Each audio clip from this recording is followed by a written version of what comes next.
I recently listened keenly as a politician called Maina Kamanda attempted to rewrite history in a speech he was giving. In that speech, he was attempting to convince the House of Mumbi to accept a Raila Odinga Presidency. And in my view, there's nothing wrong with that. Absolutely nothing wrong. However, do you have to rewrite history? Tell people lies in order to get your point across?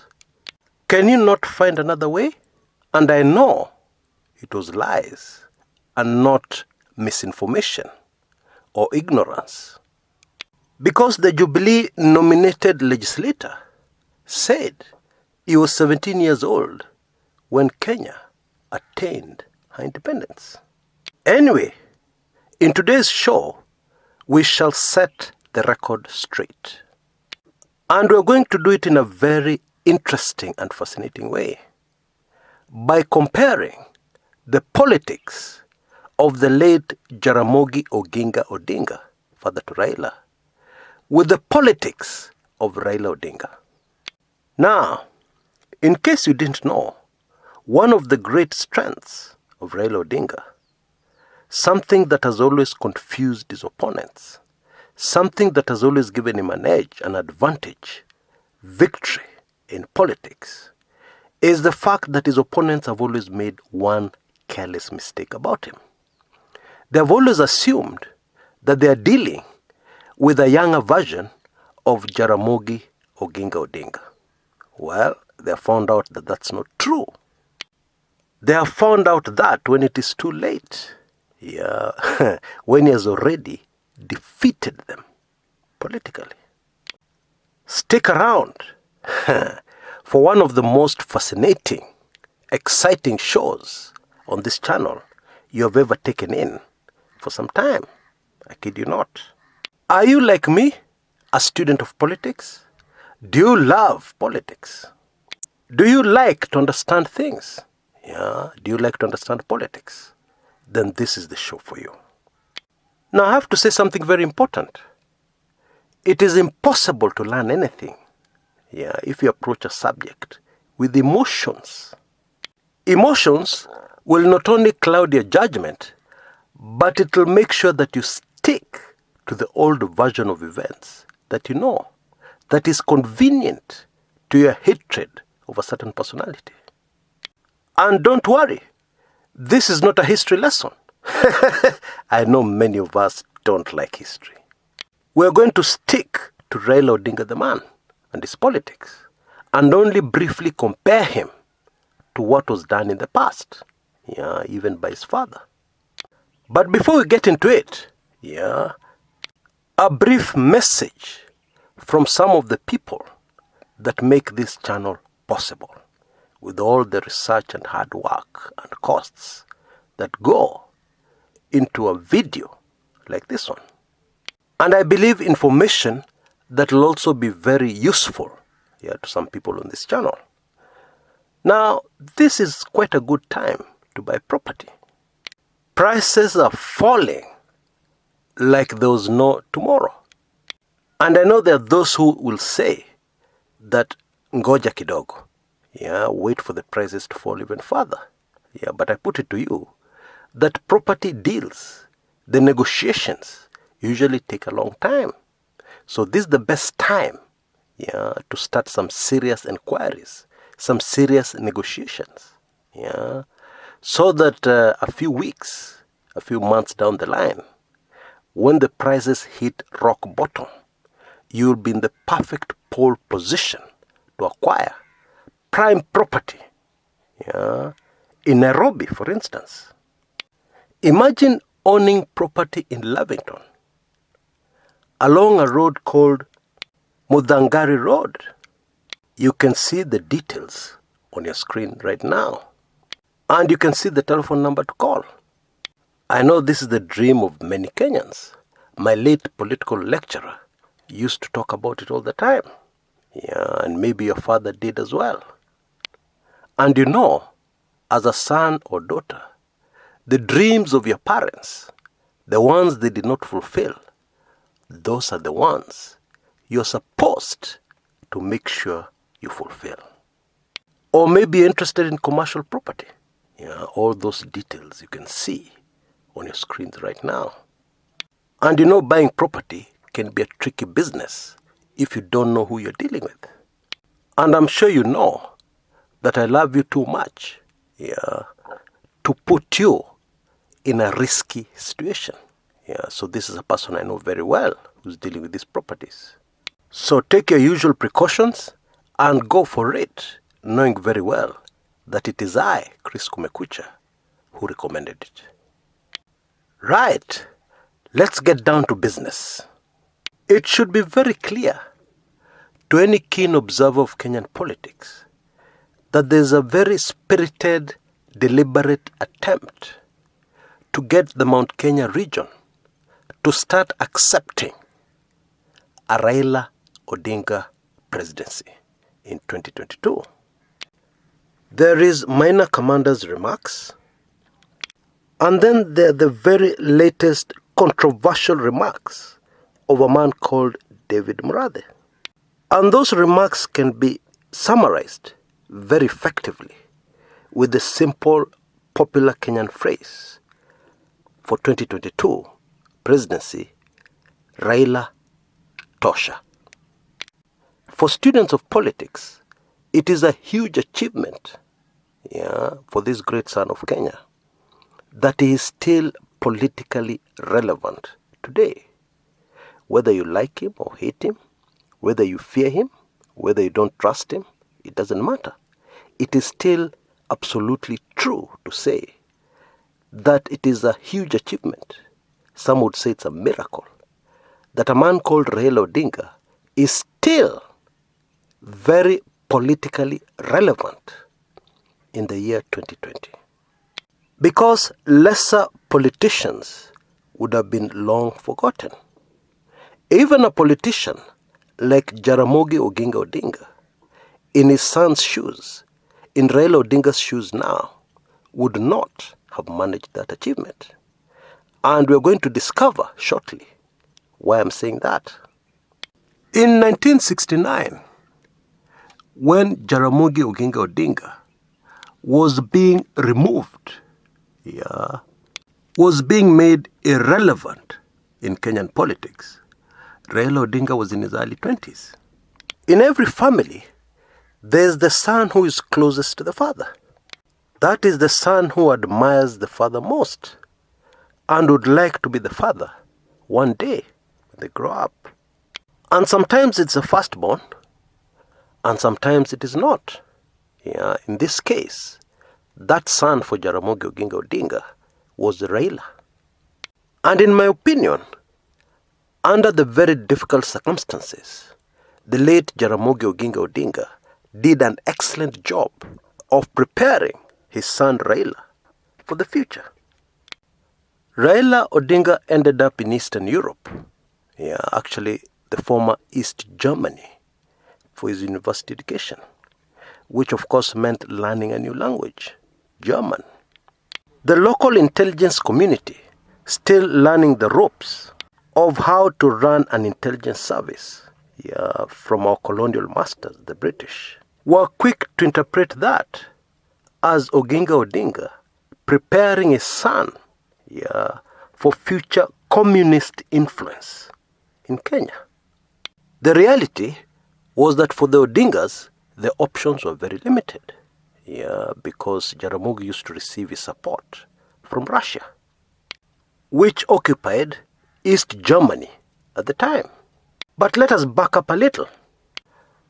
At around that time, that arrangements were being made to send off Raila Odinga to college, university, Jaramogi was faced with a political situation that his son would be faced with in the future. And Jaramogi made a mistake, a political blunder. And there's plenty of evidence to suggest that Raila learnt from this mistake. And when he was faced with the same situation, he made a very different decision. Tom Mboya, who was being backed by the Americans, was used by the Kenyatta administration to help finish Jaramogi Oginga Odinga politically. But when he had finished the job, very efficiently, Mboya discovered suddenly that he was in trouble himself, because he had finished the job and now it was time to get rid of him. Had Jaramogi seized the opportunity to make a new political alliance with his bitter political rival Mboya, things would have been very different for Jaramogi and maybe also for Mboya himself. Indeed, we are told at the time Mboya was assassinated, he had been trying to make very spirited attempts to approach Jaramogi. Jaramogi was slow in seeing this opportunity to resurrect his political career. And it is not too hard to figure out why. You see, Jaramogi was a very emotional politician. He spoke very emotionally. He made emotional decisions in his politics. And he must have hated Mboya more after what Mboya did to him politically. There is no doubt that Raila saw all this. Fast forward to 1998, after the 1997 elections, where Moi had won to serve his last term as president. Many Kenyans were shocked to their bones when Raila Odinga's NDP went into a political marriage. Actually, they were swallowed by KANU, Moi's KANU. Raila went into a close political alliance with Moi. Now, Kenyans were shocked because Moi had done worse things to Raila than Jomo Kenyatta had done to Jaramogi, and indeed Tom Mboya had done to Jaramogi in the 60s. Now, I believe there is no other incident to better illustrate the difference in the politics of Raila Odinga from his father Jaramogi. Moi had detained Raila, and in fact it was worse than that, because the injuries that Raila Odinga received while in detention, he has never really recovered from to this day. But yet Raila Odinga was prepared to go into a political alliance with his previous sworn political enemy, Daniel Toroitich arap Moi.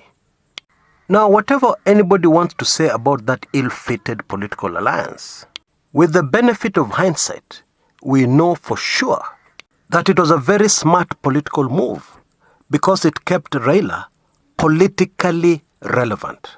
So much so that by the time the historic 2002 elections came, Raila was in a pole position to influence the defeat of Daniel Toroitich arap Moi and KANU for the first time in Kenyan history.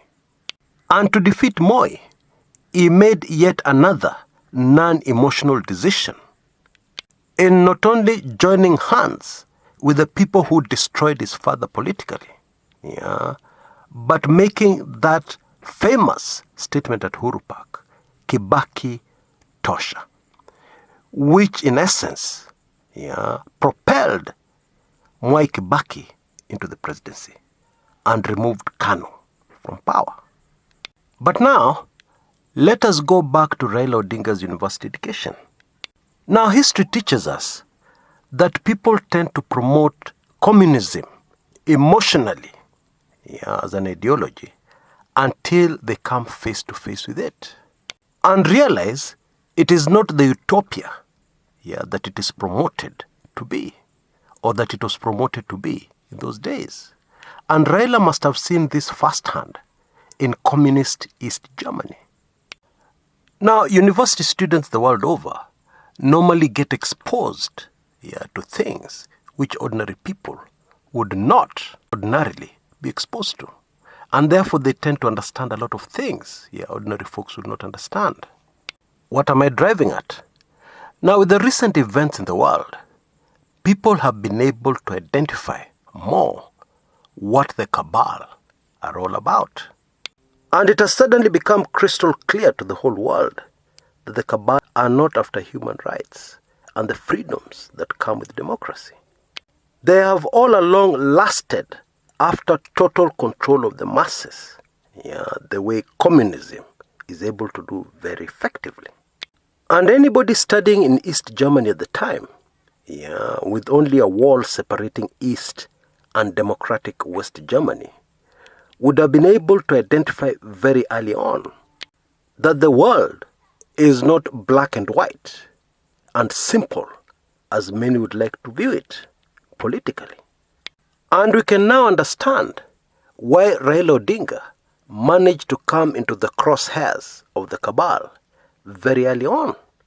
Famous political family and his background made it even worse.